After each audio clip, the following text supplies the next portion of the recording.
Baik. Auzubillahiminasyaitonirrajim. Bismillahirrahmanirrahim. Assalamualaikum warahmatullahi wabarakatuh. Waalaikumsalam warahmatullahi wabarakatuh. Alhamdulillah, salatu wassalamu ala rasulillah. Asyhadu an la ilaha illallah wa la syarikalah. Asyhadu anna Muhammadan abduhu wa rasuluh. La nabiyya ba'dah. Rabbi shrah li sadri wa yassir li amri wahlul 'uqdatam min lisani yafqahu qawli. Amma ba'd. Yang saya hormati Bapak-bapak, Ibu-ibu, para hadirin pada pagi hari ini, mudah-mudahan kita semua selalu diberikan kesehatan oleh Allah Subhanahu wa taala, diberikan keberkahan dan diberikan rahmat-Nya. Amin Allahumma amin. Pada pagi hari ini saya diberikan amanah oleh Pak Kiai untuk menyampaikan kajian untuk menggantikan beliau ya, karena beliau sedang kurang sehat ya. Kita berdoa mudah-mudahan beliau segera diberikan kesembuhan dan segera kembali sehat walafiat, dan kita semua juga diberikan kesehatan, diberikan perlindungan oleh Allah Subhanahu wa taala. Ala haziniyah asyarifah al-Fatihah. A'udzubillahi minasyaitonirrajim. Bismillahirrahmanirrahim. Alhamdulillahirabbil alamin, arrahmanirrahim, maliki yaumiddin. Iyyaka na'budu wa iyyaka nasta'in. Shiratal mustaqim. Shiratal ladzina an'amta 'alaihim ghairil maghdubi 'alaihim waladdallin. Bapak-bapak, Ibu-ibu, pagi ini insya Allah kita akan secara singkat membahas terkait tema akhlak bermuamalah dalam berutang. Sebagaimana kita ketahui, dalam syariah itu terbagi ada dua, secara globalnya ada dua, masalah ibadah dan masalah muamalah. Nah, untuk terkait dengan hutang ini masuk ke kategori masalah muamalah, yang sebenarnya kalau masalah muamalah ini selagi tidak dilarang itu dibolehkan hukumnya, termasuk dengan berhutang. Karena kalau dalam kaidah fikih itu al-aslu fil muamalah al-ibah. Pada dasarnya untuk urusan muamalah itu dibolehkan, selagi tidak ada dalil yang melarangnya. Kemudian manusia ini hidup di dunia selalu ada kebutuhan-kebutuhan, ada keperluan-keperluan. Kadang-kadang keperluan itu sudah kita miliki atau mencukupi apa yang kita miliki, sehingga tidak perlu menambah dengan hutang. Ada juga sebagian dari kalangan kita atau manusia yang kepemilikannya itu tidak mencukupi, sehingga perlu tambahan. Salah satu caranya adalah dengan berhutang. Dan hutang itu sendiri tadi sebagaimana saya sebutkan sebenarnya dibolehkan dalam syariat ya, atau mubah. Kemudian untuk masalah muamalah ini syariat Islam sangat menekankan dengan detail, tegas ya, yang terkait dengan terutama muamalah maliyah ataupun yang terkait dengan harta. Ya, karena masalah harta ini sangat sensitif dan bisa menimbulkan hal-hal yang buruk kalau tidak dikelola dengan baik, termasuk di dalamnya masalah hutang. Terkait masalah hutang ini dalam Al-Quran menjadi perhatian khusus dibandingkan dengan akad-akad yang lain. Ini bisa kita lihat dalam surah Al-Baqarah ayat 282 ketika menceritakan atau memberikan petunjuk terkait dengan hutang ini menjadi ayat paling panjang dalam Al-Quran. Satu ayat itu satu lembar. Dalam surah Al-Baqarah ayat 282. Yang di awalnya, Auzubillahi minasyaitonirrajim, ya ayyuhalladzina amanu idza tadayantum bidainin ila ajalin musamman faktubu wal yaktub bainakum katibum bil adl. Wahai orang-orang yang beriman, andai kamu melakukan akad hutang, maka sampai pada waktu tertentu, maka tuliskan hutang tersebut. Dan bagi yang menulisnya harus menulis dengan benar atau dengan adil. Wal yaktub bainakum katibum bil adl. Jadi untuk masalah hutang sampai di dalam Al-Quran ditekankan sebegitu tegasnya, begitu pentingnya. Karena dampaknya kalau ini diabaikan memiliki dampak yang buruk, merusak hubungan sesama manusia, bisa mendatangkan permusuhan, bahkan bisa menjadi pertumpahan darah gara-gara hutang. Berikutnya pada dasarnya hutang itu tidak dilarang dalam ajaran Islam sebagaimana saya sebutkan itu. Tapi meskipun dibolehkan, hutang itu bukan berarti menjadi kebiasaan, menjadi apa namanya, menjadi hal-hal yang utama. Setiap ada keperluan langsung yang menjadi apa, yang terlintas menjadi solusi pertama adalah hutang. Itu tidak benar. Tetapi yang benar adalah hutang itu harus dijadikan sebagai alternatif terakhir. Ketika tidak ada cara lain ya untuk memenuhi keperluan kita dan keperluan itu sudah mendesak. Nah, keperluan mendesak itu di dalam fikih istilahnya daruriyat, suatu yang penting, yang primer. Itu baru bisa dijadikan solusi untuk melakukan hutang. Kemudian dalam melaksanakan ataupun berhutang harus disesuaikan dengan kemampuan kita. Tidak boleh hutang di luar batas kemampuan kita. Dan itu bisa diprediksi, kemampuan kita, keuangan kita sekian ya. Punya apa namanya? Potensi sekian ya. Atau misalnya punya gaji sekian, pendapatan pada waktu tertentu itu bisa diprediksi. Maka hutang kita harus di bawah hal itu. Jangan sampai melebihi keperluan kita ya. Disesuaikan dengan kemampuan. Lebih baiknya lagi hutang itu ketika berhutang ya, ketika diperlukan untuk berhutang, memiliki apa namanya rahan kalau dalam bahasa muamalah ataupun jaminan. Ketika ada jaminan itu lebih baik lagi, sebagaimana Nabi Shallallahu Alaihi Wasallam ketika berhutang. Jadi Nabi pernah hutang, ya, bahkan hutangnya ke orang Yahudi. Tapi ketika berhutang beliau itu apa namanya memberikan jaminan, ya, baju besi, baju perangnya. Itu lebih baik lagi. Jadi secara muamalah tetap baik, ya, meyakinkan. Kemudian secara hubungan sesama manusia tidak menjadi malu, tidak menjadi rendah diri, tidak menjadi apa menghindar ketika bertemu. Ya. Posisinya ketika berhutang tetap terhormat karena memiliki jaminan. Itu lebih baik lagi. Ya, memiliki jaminan itu istilahnya rohan, ya, ar-rohnu. Ataupun kalau misalnya tidak memiliki jaminan tapi bisa diprediksi pada waktu tertentu ini utang tersebut bisa dilunasi, bisa dibayar, baik itu secara tunai ataupun secara mencicilnya. Yang penting ada kemauan untuk membayarnya, ada usaha untuk membayarnya. Selain ikhtiar ataupun usaha yang bersifat apa namanya duniawi, juga kita harus berusaha melalui jalan apa namanya ukhrawi ya ataupun samawi ya, melalui hubungan kita kepada Allah Subhanahu wa taala, yaitu dengan cara memperbaiki hubungan kita kepada Allah Subhanahu wa taala dan membiasakan untuk membaca doa ya. Sebagaimana Nabi mengajarkan supaya kita terhindar dari lilitan hutang ya, terhindar dari sifat malas, terhindar dari fitnah-fitnah manusia. Ini doa yang pantas untuk dihafal ya, penting untuk dihafal dan diamalkan. Doanya adalah Allahumma inni a'udzubika minal hammi wal hazan wa a'udzubika minal azzi wal kasal wa a'udzubika minal jubni wal bukhl wa a'udzubika min ghalabatid dain wa qahrir rijal. Ya Allah, aku berlindung kepadamu dari kebingungan dan kesedihan. Aku berlindung kepadamu dari sifat lemah dan malas. Aku berlindung kepadamu dari pengecut dan kikir. Dan aku berlindung kepadamu dari terlilit hutang dan kesewenang-wenangan manusia. Ini hal-hal yang ditakuti atau dihindari oleh semua manusia. Rasa malas, rasa takut, sifat kikir, kemudian terlilit hutang, tindakan sewenang-wenang dari manusia, itu hal-hal yang perlu kita jauhi.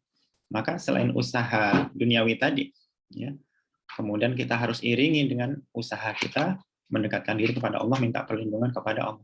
Doa ini diajarkan oleh Nabi kepada sahabat yang ketika itu sedang memiliki hutang sehingga malu untuk bertemu dengan orang, ya, duduk di dalam masjid, ya, karena takut ditagih hutangnya. Tapi setelah mengamalkan doa ini, kemudian menjadi semangat bekerjanya, akhirnya menjadi orang tidak memiliki hutang, menjadi orang yang mampu, terbebas dari sifat rasa takut dan lain sebagainya.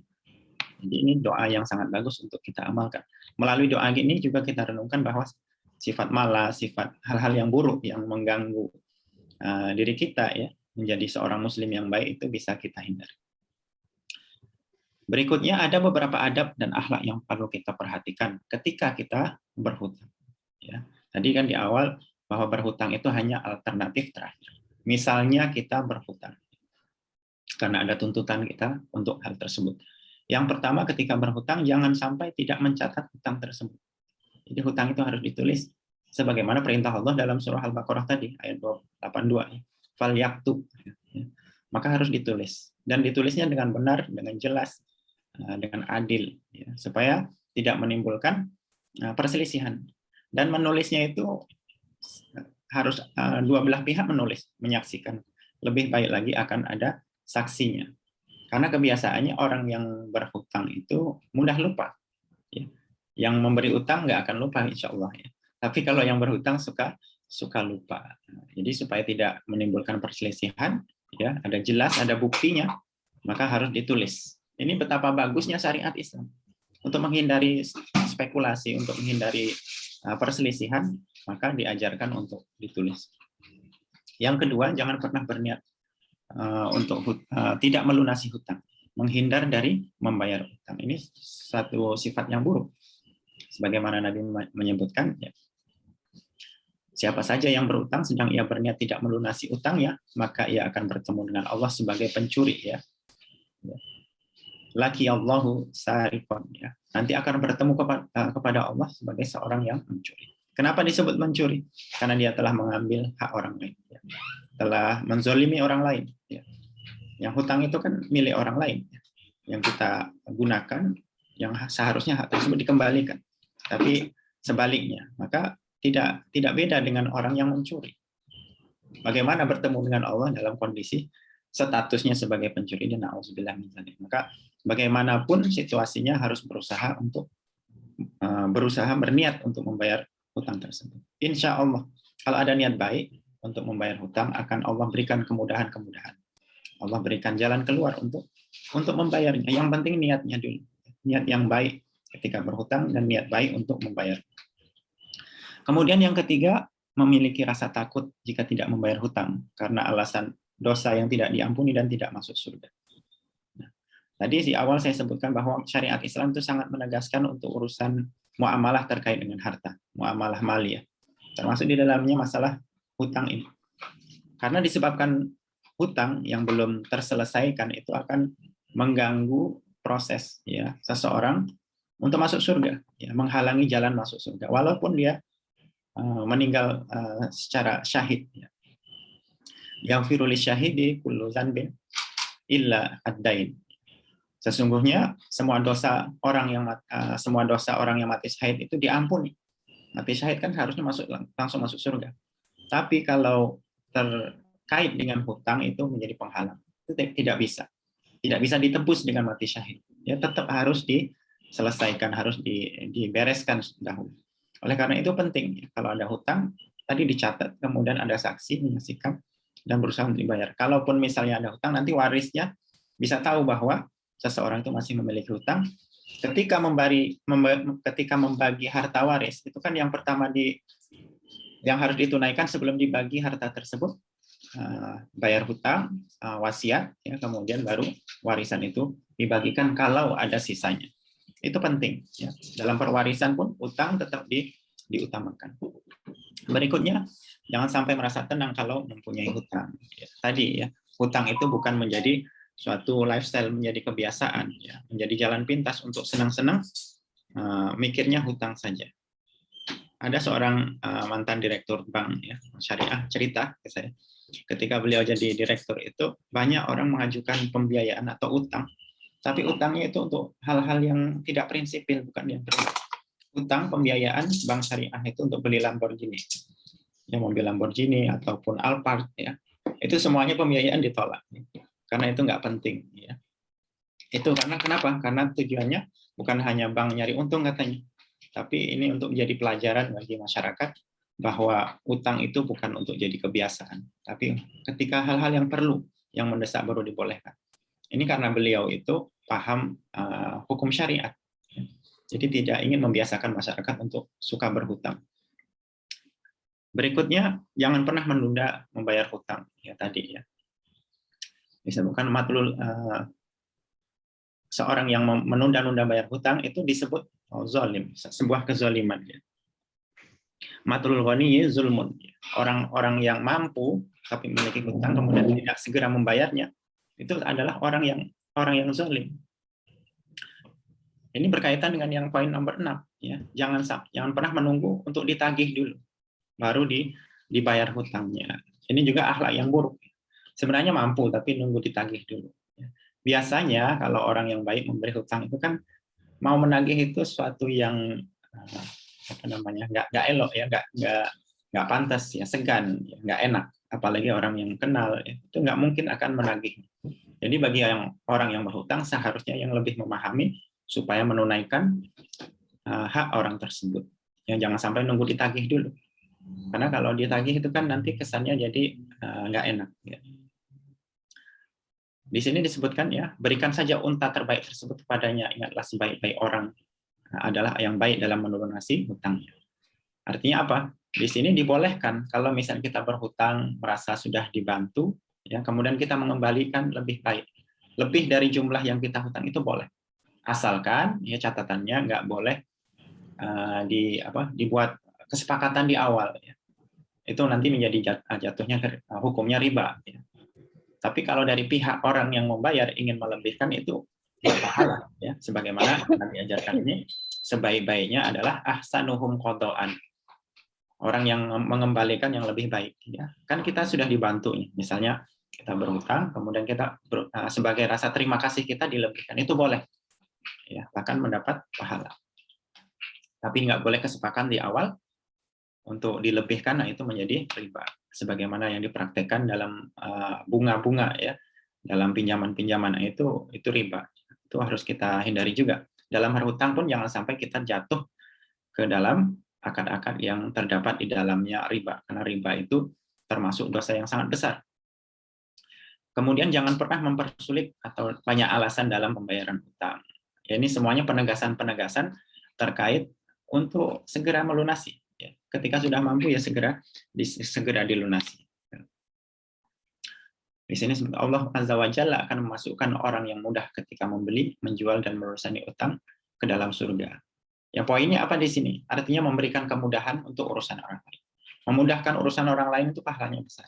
Menyenangkan orang lain urusannya besar. Mafhum mukhalafahnya atau kebalikannya, orang yang menyusahkan urusan orang lain, menunda bayar utang, ya, mempersulit ya orang lain itu akan dipersulit urusannya oleh Allah Subhanahu wa taala, baik itu di dunia, kehidupan di dunia ataupun di akhirat. Berikutnya jangan pernah meremehkan utang meskipun sedikit. Ya, kadang-kadang kan itu ya, karena misalnya nggak bawa uang kecil ya, bayar parkir, minjem ya, atau ke orang lain ya, atau misalnya di tol ya, nggak ada, atau misalnya pulsa ya, kehabisan, itu pakai punya orang lain, itu harus dijelaskan akadnya, itu minjem atau minta, ya. Sedekah atau bagaimana itu harus pastikan. Kalau misalnya itu hutang, wajib dibayar walaupun berapa sen. Ya. Kalau itu hutang walaupun kecil, jadi jangan sampai menyepelekan atau meremehkan hutang walaupun sedikit, karena itu akan mengganggu kita. Nafsul mu'mini mu'allakun bidainihi hatta yuqda anhu. Ruh seorang mukmin itu tergantung kepada utangnya sampai utangnya dibayarkan. Kan nggak lucu, kan nggak pantas sekali, sudah mau masuk surga tapi ternyata terganggu oleh 2.000 perak gara-gara dulu minjem bayar parkir dari teman yang itu dianggap biasa saja ya, dia sepelekan, itu jangan sampai. Jadi harus dipastikan, kalau minta ya minta, ya kalau hutang ya dipastikan dikembalikan. Harus dikonfirmasi kepada yang bersangkutan. Jangan dibiarkan begitu saja. Apalagi jumlahnya kecil, biasanya yang bersangkutan tidak akan mungkin menagihnya. Jadi harus pastikan. Coba untuk dibayar, meskipun sudah jauh, ya sudah tidak ketemu lagi, itu harus dicari. Untuk masalah hutang nggak boleh main-main. Dicari. Kalau misalnya meninggal bagaimana? Dicari warisnya, dikembalikan, dibayarkan kepada ahli warisnya, walaupun itu kecil, kecil, karena itu nanti menjadi penghalang. Ya. Berikutnya jangan pernah berbohong kepada pihak yang memberi utang. Ya. Kadang-kadang gitu orang yang sudah hutang, sudah dibantu, tapi karena malas untuk mengembalikan, merasa rugi, merasa orang itu baik, orang itu kaya, nggak butuh uang yang kita bayarkan itu, mereka akhirnya tidak dibayar. Mencari-cari alasan, kemudian berbohong, itu jangan sampai dilakukan. Nauzubillah min dzalik. Innar rajula idza gharima hadatsa fakadzdzaba wa wa'ada fa ahlafa. Sesungguhnya ketika orang berhutang, maka ia berbicara, ia akan berdusta, dan bila berjanji, ia ingkar. Ini tapi bagi orang yang berhutang yang memiliki sifat buruk, mencari-cari alasan untuk menghindar untuk bayar. Misalnya minjam sama orang tua, kiranya ini orang tua sudah ingatannya sudah nggak tajam, ini udah lupa nih. Nah, ini cari kesempatannya. Atau dilihatnya ini orang baik, kayaknya udah nggak butuh. Ini uang kecil begini, kayaknya nggak mempengaruhi kekayaannya, nggak mengurangi kekayaan. Akhirnya dibiarkan. Akhirnya berbohong. Misalnya belum bayar, ngakunya sudah bayar. Nah, kan banyak yang begitu. Orang berhutang karena sudah lama, ngaku sudah bayar, padahal sebenarnya hakikatnya belum dibayar. Ini juga harus dihindari sifat-sifat yang seperti ini. Ya, jangan sampai terjadi. Ya.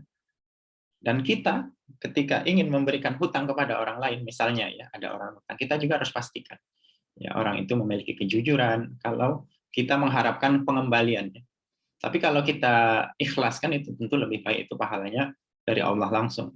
Tapi kalau kita mengharapkan pengembalian dari hutang tersebut, maka pastikan yang diteliti orang tersebut adalah orang yang amanah. Ya. Karena kalau tidak, resikonya kita akan dirugikan. Kita akan tidak akan mendapatkan pengembalian dari hutang tersebut. Ya, karena kalau terkait dengan uang, biasanya orang suka berubah sifatnya. Bahkan untuk menentukan sifat seseorang bisa dinilai ketika bermuamalah dengan uang, terkait dengan harta. Itu menentukan sifat orang yang sesungguhnya. Kadang-kadang urusan yang lain segalanya baik, akhlaknya baik, tapi terkait dengan masalah uang atau harta biasanya berbeda. Nah, itu bisa saja terjadi seperti itu. Maka kita harus hati-hati. Ketika kita memberi hutang, hati-hati. Ketika berhutang, lebih berhati-hati. Karena banyak ancaman di sini adalah ketika orang yang berhutang, namun akhlaknya buruk. Ya. Kemudian yang berikutnya, jangan pernah berjanji jika tidak mampu memenuhinya. Ya. Biasanya kan suka begitu, ketika ingin hutang, kata-katanya menjadi manis. Yang sebelumnya nggak kenal menjadi merasa kenal dekat. Ya. Yang biasanya kalem menjadi ramah sekali, nah misalnya ya, karena itu ada maunya ingin berhutang, kan sifat orang berhutang selalu begitu. Kemudian menjanjikan saya akan mendapatkan ini itu, nanti saya bayar waktu sekian, ya hari sekian, dan jumlah yang sekian. Biasanya begitu kalau ketika meyakinkan atau berkata-kata manis ketika ingin mendapatkan hutang. Tapi nanti ketika mau bayar, giliran mau bayar itu janji-janjinya tinggal janji, bahkan biasanya orangnya pun akan hilang. Ya, biasanya begitu kalau orang yang akhlaknya buruk. Begitu mendapatkan pinjaman langsung ganti nomor HP. Ya, langsung hilang tanpa bekas ya, untuk menghindari untuk mengembalikan. Ini merupakan akhlak yang buruk yang harus dijauhi. Karena memenuhi janji itu tuntutan agama kita. Dalam Quran ditegaskan, wa aufu bil ahdi innal ahda kana mas'ula.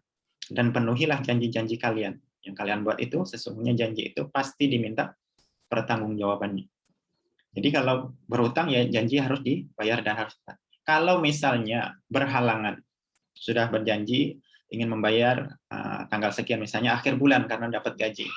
Tapi qadarullah ketika akhir bulan mendapatkan musibah, keluarganya ada yang sakit, sehingga uang yang harusnya untuk bayar utang perlu ya bahkan dituntut untuk berobat dulu. Itu bagaimana solusinya? Ya dibicarakan dengan orang yang memberi hutang, sampaikan kondisinya, situasinya, bahwa sudah mau bayar tapi ada keperluan lain, minta izin sama orang yang memberi hutang. Itu lebih terhormat lagi, lebih mulia. Ya, itu lebih baik lagi. Ya. Tapi jangan hilang begitu saja, tanpa ada alasan, tanpa ada penjelasan, hilang begitu saja, itu jangan sampai. Jadi ketika sudah janji tapi kemudian ada halangan, kan itu bisa dibicarakan ya. Insya Allah kalau dibicarakan baik-baik, orang yang memberi hutang itu akan memahaminya, memakluminya. Bahkan bisa jadi karena keterus-terangan itu, karena kejujurannya, bisa jadi ya kalau orang yang memberi hutang itu baik, malah dihapuskan hutangnya. Kalau begitu nggak usah dikembalikan lah, ambil saja. Itu bisa saja ya. Karena melihat kejujuran itu. Karena kejujuran itu suatu yang sangat mahal. Ya, kejujuran itu sangat mahal, nggak bisa dijual beli, nggak bisa diturunkan. itu memang dari dalam diri masing-masing orang. Dan kita sebagai orang Muslim harus mengapresiasi kejujuran, dan agama kita sangat meninggikan kejujuran. Kejujuran itu suatu yang sangat mulia. Kemudian yang terakhir, jangan pernah lupa doakan orang yang telah memberi hutang. Orang yang memberi hutang itu orang yang baik, sudah mau membantu kita.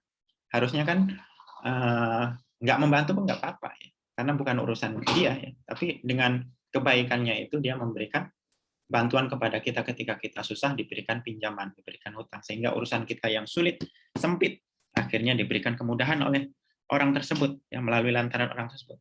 Memang itu bantuan dari Allah melalui perantara orang tersebut. Maka sebagai bentuk, ya, terima kasih kita, ya, sebagai budi kita yang telah dibantu, maka harus mendoakan orang tersebut, ya.